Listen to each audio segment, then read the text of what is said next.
It's the Side Quest Podcast.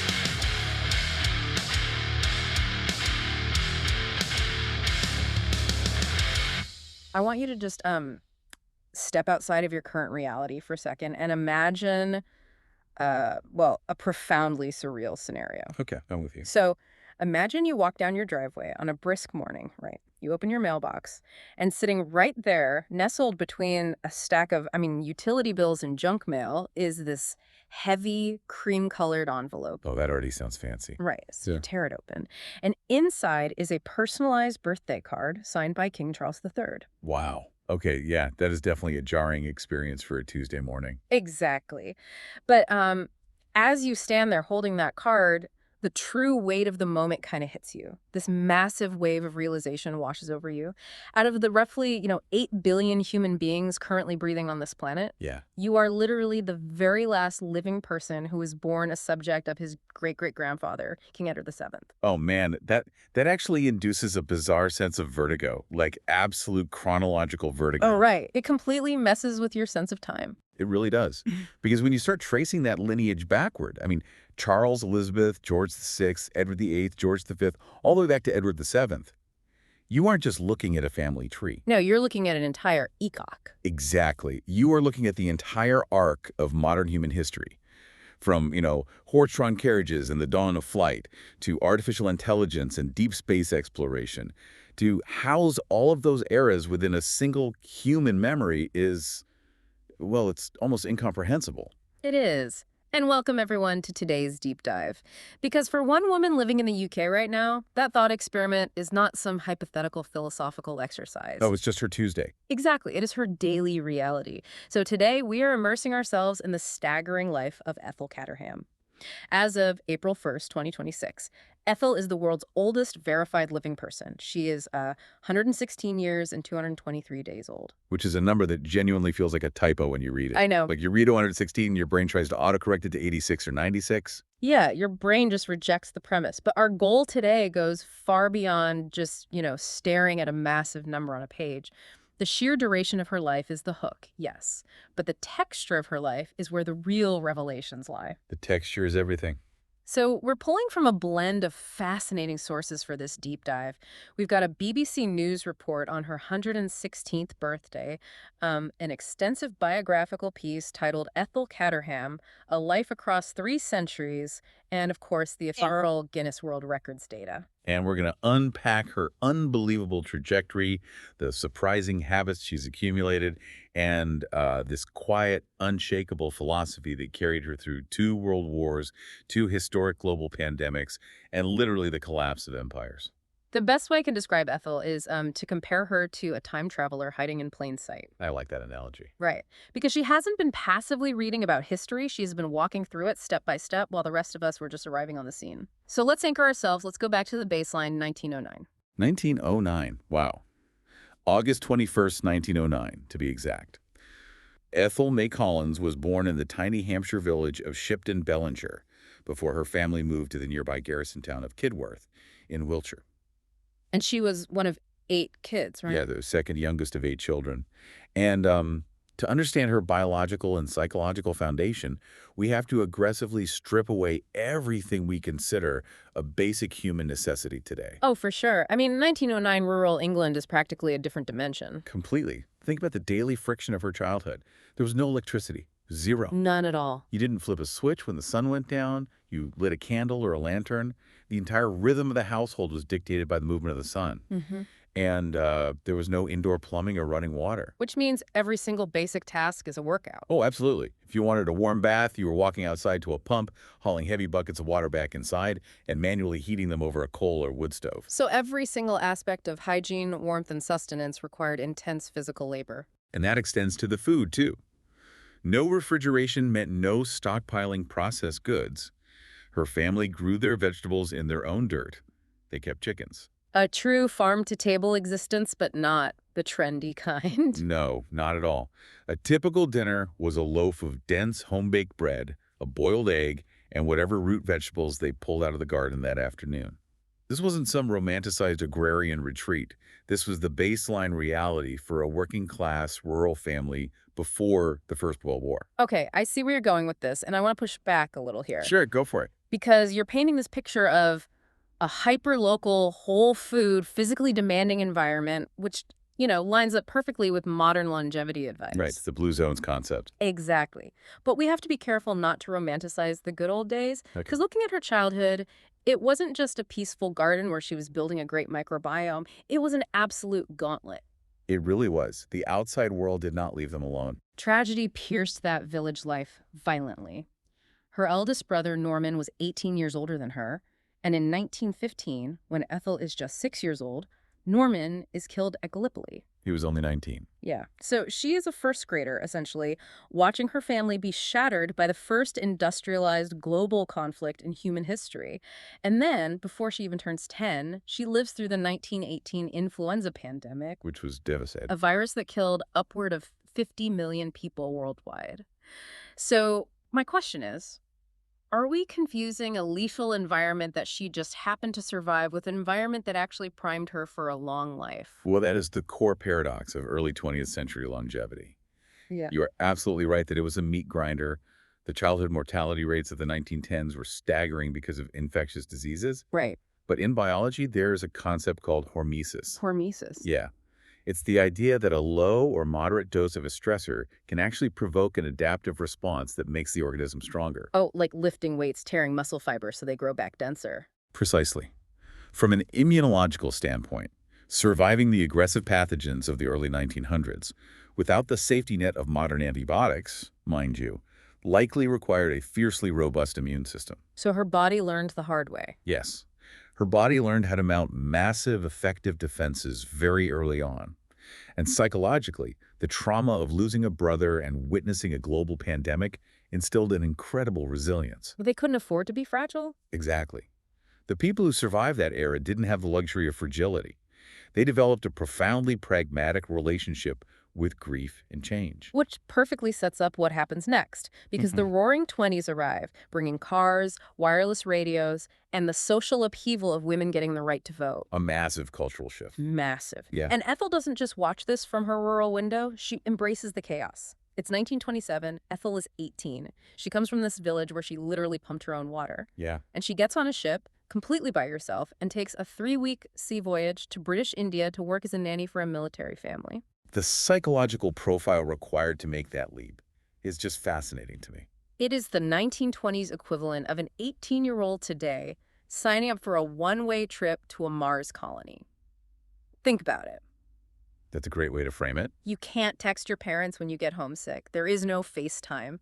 The journey itself takes weeks, and if things go wrong, you are thousands of miles away from any support system. It requires an internal security and a tolerance for the unknown that is almost unheard of at that age. Absolutely. And she didn't just survive the isolation, she flourished.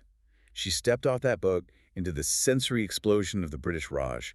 The spices, the heat, the monsoon season, the collision of British imperial culture with ancient Indian tradition. It must have been overwhelming. But she threw herself into it. She enthusiastically embraced the local festivals, the foods, the language. She later called it one of the happiest periods of her life. So how does an experience like that rewire an 18-year-old brain? I mean, if you spend your formative years in a homogeneous, quiet English village, and then suddenly you're navigating the complexities of colonial India, that has to physically alter the way you process the world. Oh, it forces massive neuroplasticity. Right. When you're exposed to a completely alien environment, your brain has to constantly build new neural pathways to make sense of the novel stimuli. So she's literally building a more resilient brain. Yes. But more importantly, it shifts your fundamental psychological baseline regarding change. If you learn at 18 that stepping into the terrifying unknown results in joy and discovery, you stop fearing disruption. You learn how to bend. Yes, you develop an aggressive adaptability. Rigidity is the enemy of longevity. People who are rigid break when the world shifts beneath them. Ethel learned early on that the world is vast and unpredictable, and her response wasn't to hide, it was to say yes to it. And that adaptability gets tested heavily when she sails back to Britain around 1930 or 1931. She leaves the vibrant colors of India and returns to a gray, anxious country grappling with the Great Depression. Quite the juxtaposition. Right, but her momentum doesn't stop. She just channels that adventurous spirit into a new domain: romance. Yes. In 1931, she attends a dinner party and meets an army officer in the Royal Army Pay Corps named Norman Caterham. And their courtship leads to a deeply cinematic wedding in February 1933. They marry at Salisbury Cathedral. Which is an incredible venue. It has the tallest spire in all of England. It is a massive, awe-inspiring Gothic structure. But the reason they chose it is what makes it so poignant. Norman had been a choir boy there as a child. I love that detail. I mean, imagine this grown military man returning to the cavernous, hallowed space where his voice once echoed as a kid, just to marry this fearless woman who had recently conquered India. It's incredibly romantic. It really is. So they start a family right away. They have two daughters, Ethel, who goes by Jem, born in 1933, and Anne, born in 1937. But marrying an army officer in the 1930s guarantees one thing: you are not going to be sitting still. No. Her life became a relentless series of postings. Yeah. In 1935, they are posted to Gibraltar. And we need to inject the historical context here, because Gibraltar in 1935 is not some sunny Mediterranean holiday. No, it's a fortress, literally a rock. It is a critical, heavily fortified military choke point guarding the entrance to the Mediterranean Sea. And right next door, the Spanish Civil War is violently erupting. So the tension must have been palpable. The geopolitical tension is suffocating. The entire globe is heavily sliding toward the Second World War, and Ethel is living right on the fault line. And the fault line eventually cracks. By 1938, they are back in the UK, living in Surrey, which puts Ethel squarely in the crosshairs of the WWII Blitz. Just a terrifying time. So paint this picture for me. She is raising two toddlers. Her husband is an army officer managing critical military logistics, meaning he is deeply entrenched in the war effort. And she is managing a household amidst wailing, air raid sirens, nightly blackouts, and the constant existential dread of German bombers flying overhead. The physiological toll of that environment is immense. When air raid sirens go off, your body dumps cortisol and adrenaline into your bloodstream. Your heart rate spikes, your pupils dilate, your digestion stops. Classic fight or flight. It is the absolute textbook definition of the fight or flight response. And this is where I struggle with the common narrative around supercentenarians. How so? Well, we always hear that the secret to a long life is avoiding stress. But you cannot tell me that a mother shielding her toddlers during the Blitz is experiencing low cortisol. No, definitely not. She had to be terrified. So how does she survive that without the stress literally degrading her cellular health? Did she just suppress it, or is there a difference between the stress of the 1940s and the stress of today? That is a brilliant distinction to make, and it gets to the very heart of how our biology processes trauma. The stress of the Blitz was acute and external. Okay. The threat was real, it was terrifying, but it was also shared by the entire community, and there were clear actions to take. Turn off the lights, get in the shelter, wait for the all clear. It had a beginning, a middle, and an end. Exactly. Once the siren stopped, the immediate biological threat was over, and the community rallied together. Contrast that with modern chronic stress, worrying about your inbox, your mortgage, the abstract threat of the economy, the constant barrage of negative news on a smartphone. It's just a hum in the background that never stops. Right. Modern stress is low-grade but continuous. It never shuts off. That continuous drip of cortisol is what inflames the body and shortens telomeres. Ah, telomeres. So for the listener, think of telomeres like the little plastic caps at the end of your shoelaces that keep the laces from fraying. Every time a cell divides, those caps get a tiny bit shorter, and chronic, nonstop stress accelerates that fraying. Yes, that's a perfect analogy. Ethel experienced massive spikes of acute stress, but she also lived in an era with deep community cohesion and fewer abstract chronic anxieties. That makes a lot of sense. And we see how she processed that era by moving forward. By 1957, the post-war dust has settled, and Norman is posted to Hong Kong. And this is where she flexes that independent muscle again, because the 1950s expectation for an army wife in a British Crown colony was incredibly rigid. Oh, very much so. You hosted dinners, you went to the social club, you supported your husband's career, you were an accessory to the military machine. But Ethel rejects that passive role. She decides to start her own business, She opens a multicultural nursery school in Hong Kong. which is pretty groundbreaking for the time. She starts teaching English, arts, and crafts to both local Hong Kong children and British expat children. She's actively bridging cultural divides decades before multiculturalism becomes a corporate buzzword. You know, I look at that decision to start a nursery, and I don't just see a hobby, I see a survival mechanism. How do you mean? Well, when you spend the 1930s and 40s watching the world basically tear itself apart, deciding to teach children is a radical act of optimism. You aren't just weathering history anymore. You're actively planting a garden in the middle of a battlefield. Wow. Planting a garden is the perfect metaphor. Because when you teach children, you are inherently investing your psychological energy into the future. It creates a powerful tether to tomorrow. Right. In gerontology, they talk constantly about the concept of purpose. And purpose isn't just a warm, fuzzy feeling. It has measurable neurological benefits. It staves off cognitive decline because it forces you to remain engaged with the unfolding world. She definitely needed that tether because in 1960, Norman finally retires from the army and they settle back in Surrey. The globe-trotting comes to an end. The quiet years begin. But this doesn't mark the winding down of her story. It actually marks the dawn of an entirely new, almost unfathomably long era, the solo decades. Yes, in 1976, Norman passed away. Ethel was roughly 67 years old. Today, 67 is when people are just starting to plan their retirement cruises. For Ethel, she was only a little more than halfway through her lifespan. It's crazy to think about. It shifts her biography into the realm of extreme, paradoxical human endurance. She lived independently, managing her own home and affairs for decades after her husband's death. And she didn't just sit in an armchair. We have these two incredible details from her solo years. First, she kept driving Norman's classic Triumph Dolomite car until she was 97 years old. 97. Now, for anyone who hasn't driven a mid-century British car, these are not easy machines to operate. No power steering. Exactly. There is no power steering. The clutch is incredibly heavy. It requires intense physical coordination, spatial awareness, and muscle strength. And she is muscling this vintage car around the English countryside at 97. Which speaks volumes about her physical preservation. But the second detail speaks to her cognitive preservation. She remained a highly active, competitive bridge player well past her 100th birthday. Bridge is notoriously difficult. It's not just matching colors and numbers like Uno. Far from it. Playing bridge at a high level at 100 years old is like running a flight simulator for the brain. Oh, I like that. It demands short-term memory retention to track cards, strategic planning, probabilistic thinking to guess your opponent's hand, and complex social interaction with your partner. So it's firing on all cylinders. Right. It forces the prefrontal cortex to constantly calculate unseen variables, which keeps the neural pathways thick and firing. It is essentially the ultimate anti-dementia protocol.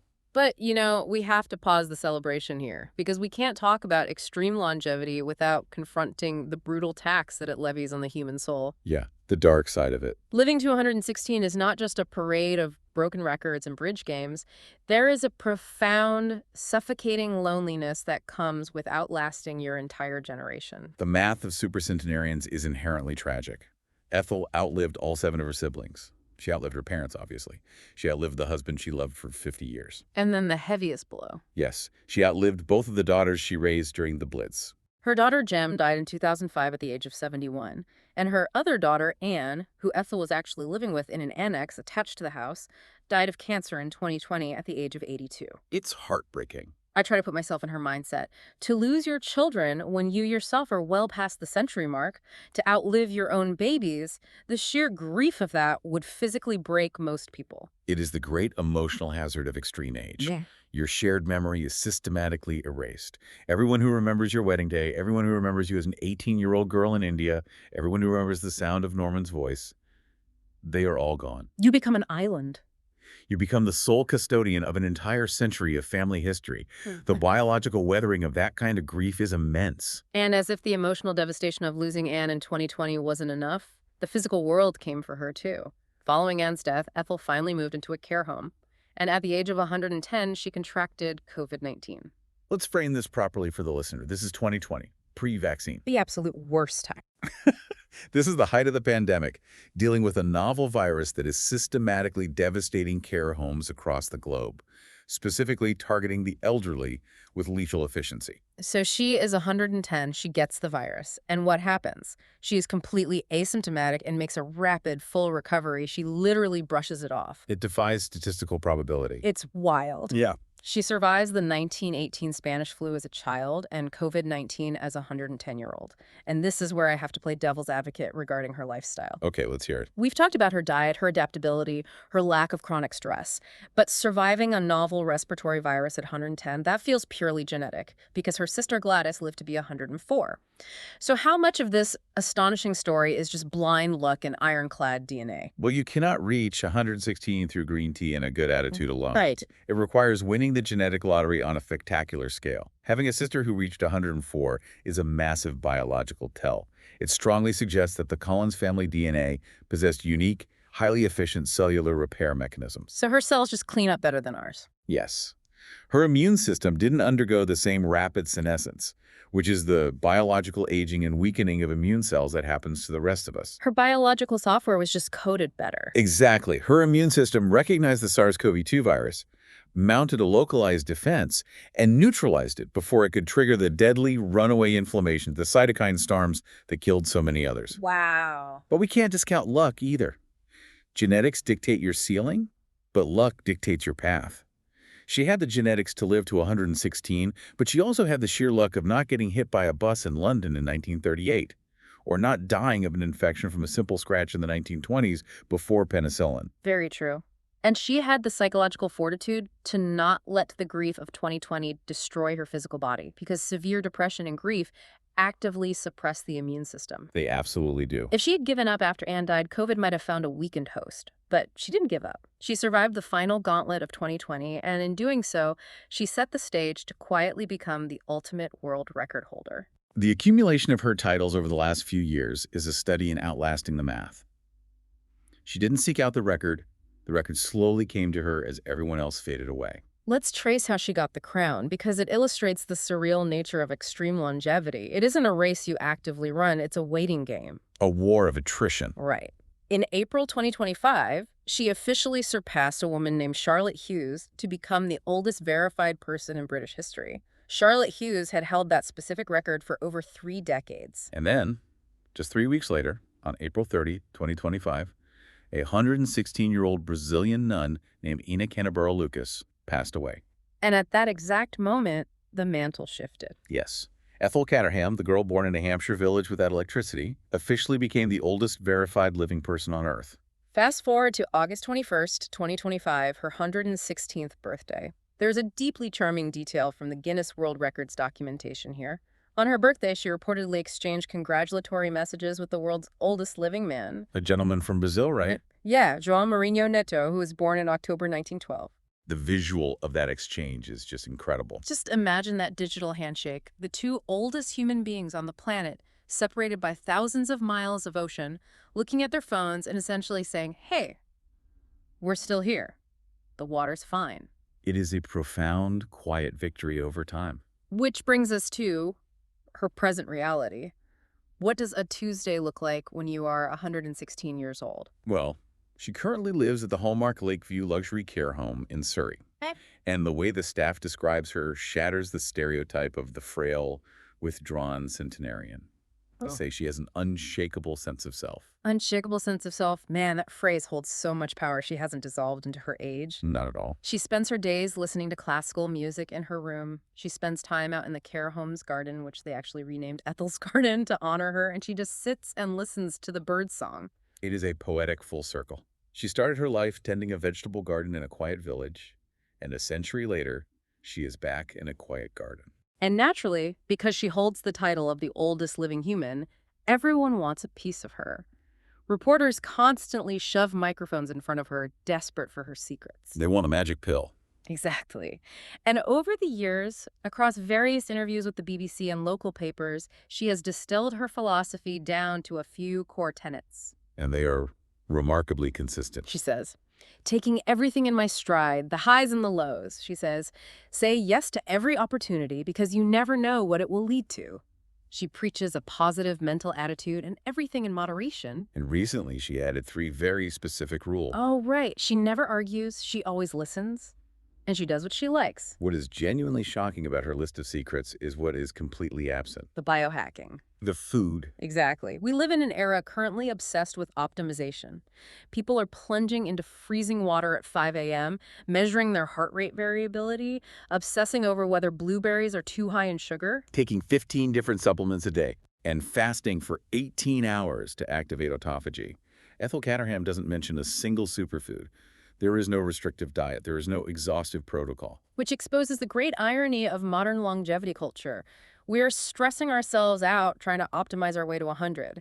And Ethel's entire philosophy is the complete rejection of optimization anxiety. Her secrets are purely behavioral and emotional. Equanimity, boundless curiosity, conflict avoidance, and fierce autonomy. When she says, "I never argue," she is revealing a profound biological shield.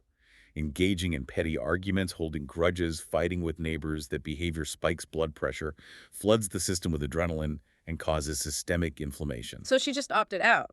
By simply choosing to walk away from conflict, she protected her heart and her brain from decades of unnecessary wear and tear. She essentially built the world's most effective emotional shock absorbers. Oh, that's a great way to put it. If you think of a human life as a vehicle driving down a road, most of us hit a pothole, a career setback, a breakup, a global pandemic, and the impact rattles our entire chassis. Sometimes it breaks an axle. Right. But Ethel cultivated a suspension system that allowed her to glide over the craters of an entire century. The bumps still happened. The blitz happened. The grief happened. But her internal suspension absorbed the kinetic energy so the vehicle itself didn't tear apart. And we know exactly when she installed that suspension system. When? When she was 18 years old and said yes to boarding that ship to India. She proved to her own nervous system that she could survive the vast unknown. Once your brain internalizes that level of self-trust, you stop viewing the future as a threat. So as we pull back and look at the entirety of her 116 years, the awe isn't in the sheer mathematics of her age. It's in the impossibly wide spectrum of the human experience that she has managed to contain within a single beating heart. She is the bridge between two entirely different worlds. She stretches from an agrarian society lit by flickering candle flames to a hyper-connected digital society powered by artificial intelligence. Mind-boggling. She was the adventurous girl on the deck of a steamer ship, the mother shielding her children from bombers, the teacher building communities in Hong Kong, and now the quiet observer listening to birdsong in Surrey. It is a masterclass in endurance, and it leaves me with a final, somewhat provocative thought for you to carry with you today. I'd love to hear it. We are currently living in an era of exponential medical advancement. Biotech companies are pouring billions into solving cellular aging. If science continues on its current trajectory, living to 100 or even 115 might not warrant a Guinness World Record in the near future. It might just be the demographic norm. Right, which is a terrifying prospect if you haven't prepared your mind for it. Oh, absolutely. If the scientists give us the biological hardware to live that long, will we have the psychological software to handle it? Will we all need to develop Ethel's shock absorbers? That's the real question. Imagine a society where you know with absolute certainty that you are going to live 3 or 4 entirely distinct lifetimes within your one physical body. How does that change the way you structure your day-to-day? How does it change the things you choose to argue about? It shifts your entire perspective. And perhaps the most daunting question of all, are you emotionally prepared to outlive the world you were born into? That is the ultimate test of extreme longevity. It is not merely about refusing to die. It is about maintaining the courage to continually let go of the past and relentlessly saying yes to whatever strange new world arrives on your doorstep. To keep planting gardens, even when the climate changes completely. Well, thank you for joining us on this deep dive into the extraordinary, defiant, and beautifully quiet life of Ethel Caterham. Keep exploring, stay curious, and maybe, just maybe, find a way to say yes to whatever unexpected opportunity comes your way today. Until next time.